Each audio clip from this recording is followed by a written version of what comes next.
প্রভুপাদ শ্রী শ্রী অচ্যুতানন্দ ব্রহ্মচারী অনিল বাবাজির উত্তরসূরি শ্রী শ্রী অদ্বৈতানন্দ ব্রহ্মচারী অজিত গোসাইয়ের পঞ্চম তিরোধান উৎসব ও চতুর্থ মহাহরিনাম সংকীর্তন শুরু হতে যাচ্ছে।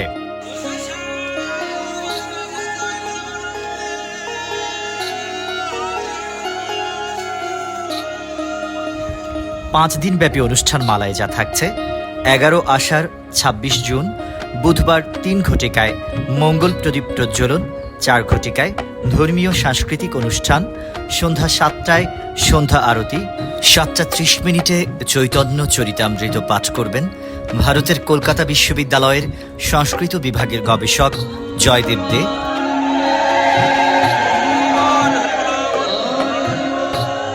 রাত 10টা 30 মিনিটে প্রসাদ বিতরণ। 12 আষাঢ় 27 জুন বৃহস্পতিবার একই অনুষ্ঠান। 13 আষাঢ় 28 জুন শুক্রবার 4 ঘটিকায় ধর্মীয় সাংস্কৃতিক অনুষ্ঠান, সন্ধ্যা 7টায় সন্ধ্যা আরতি, 7টা 30 মিনিটে লীলা কীর্তন পরিবেশন করবেন বাংলাদেশের বিখ্যাত কীর্তনিয়া সাতক্ষীরার আশালতা মণ্ডল ও তার দল। যেন কৃষ্ণ বলে কাঁদিতে পারি। আমি কীর্তনী আশালতা মণ্ডল। আমি আসছি ভোলা অনিল বাবাজির আশ্রমের সম্ভবপুর লীলা কীর্তন অনুষ্ঠানে। আপনারা সাধুগুরু বৈষ্ণব সকলে আসবেন, আপনাদের চরণধলি কামনা করি। সকলে চরণধলির জন্য আমি লাভ করতে পারি। সকলে নিমন্ত্রিত। ভালো থাকবেন, সুস্থ থাকবেন, অবশ্যই।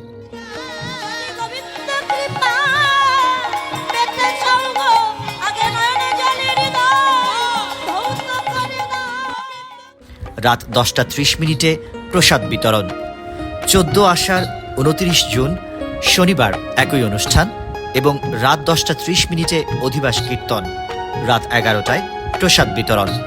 15 আষাঢ় 30 জুন রবিবার বাংলাদেশের বিভিন্ন দলের পরিবেশনায় অষ্টপ্রহর ব্যাপী মহাহরিনাম সংকীর্তন, দুপুরে মহোৎসব ও মহাপ্রসাদ বিতরণ।